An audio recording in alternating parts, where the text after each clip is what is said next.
Nuestro invitado precisamente en el tema electoral es Percy Medina de Idea Internacional. Percy, bienvenido a TV Perú para que nos hagas un poco el análisis de lo que va en este momento.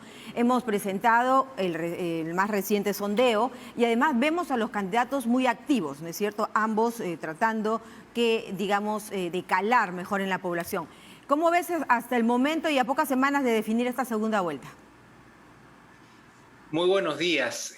Bueno, está empezando una segunda campaña que es diferente de la primera. En la primera vuelta teníamos 18 candidatos, los candidatos estaban muy pegados, era muy difícil saber quién tenía la delantera en ese momento porque estaban a 1 o 2 puntos de distancia unos de otros. En esta segunda vuelta partimos ya de una foto en la que un candidato está por delante, pero todavía quedan 6 semanas, así que cualquier cosa puede ocurrir. Me parece que lo importante es enfocarnos en los debates, enfocarnos en saber cuáles son las diferencias entre ambas candidaturas, cuáles son las propuestas que tienen en relación con temas fundamentales como el manejo de la pandemia, la recuperación económica y del empleo, los temas de reformas estructurales, etcétera, ¿no? Me parece que el enfoque estará sobre todo en los debates y ahí TV Perú, como siempre, ha tenido un papel fundamental porque han sido los técnicos justamente de TV Perú quienes desde los primeros debates han estado involucrados en la difusión. Claro, Percy, bueno, es la obligación del canal del Estado llevarle a todo el país y de manera sumamente equilibrada, ¿no es cierto?, la cobertura de ambos candidatos. El mensaje en sí, ¿cuál de los dos vira hacia dónde? ¿Qué opinas de esto?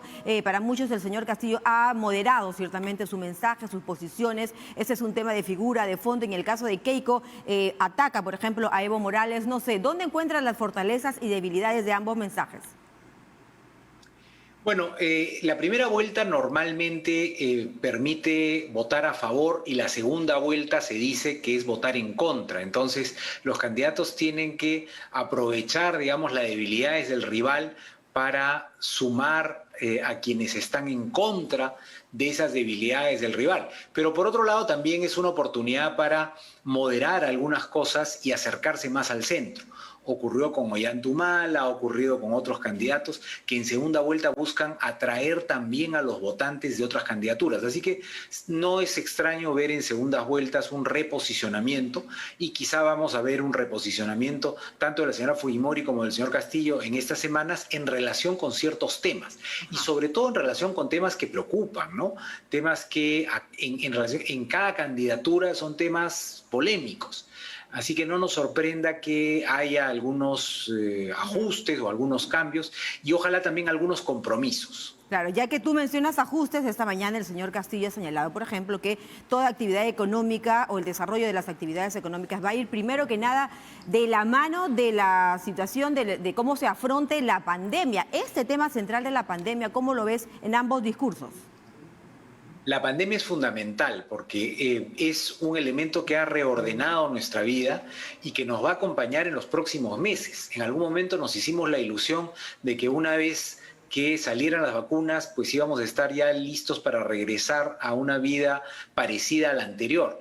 Y eso está claro que no va a ser así. Vamos a tener pandemia por lo menos un año más, ¿no? Entonces, quien accede al gobierno va a tener que manejar, gestionar todavía varios meses de pandemia, de vacunación. No se va a vacunar a todo el país antes de un año. El primer año de gobierno del nuevo presidente o presidenta va a estar enfocado en la vacunación y ahora se habla de nuevas cepas. Definitivamente ese es uno de los ejes ordenadores. Y el otro es el de la economía, ¿no? Porque nuestra economía como producto justamente de la pandemia, las cuarentenas, etcétera, ha sufrido un daño muy fuerte, el empleo se ha contraído, hay muchas personas que han perdido sus ahorros, lo que tenían porque han tenido que afrontar la emergencia. Entonces, ciertamente el eje se mantiene en la pandemia, pero además habrá que añadir otros temas, porque la gente también quiere saber cómo se va a gestionar asuntos como las pensiones, como la salud en general, la educación, qué pasa con los niños que no han podido ir todo el año pasado a clases y que este año parece que tampoco van a poder ir a clases presenciales. Todos esos temas van a estar en los debates también, porque la gente tiene que poder compararlos. Naturalmente. Y la pregunta es un poco ahora por el tema, digamos, geográfico, ¿no es cierto? Porque ¿cuál va a ser el comportamiento? El tema regional, ¿cuánto va a pesar? Si bien es cierto, en Lima Metropolitana la candidata de Fuerza Popular lleva ventaja al contrincante. ¿Cómo ves tú el escenario regional?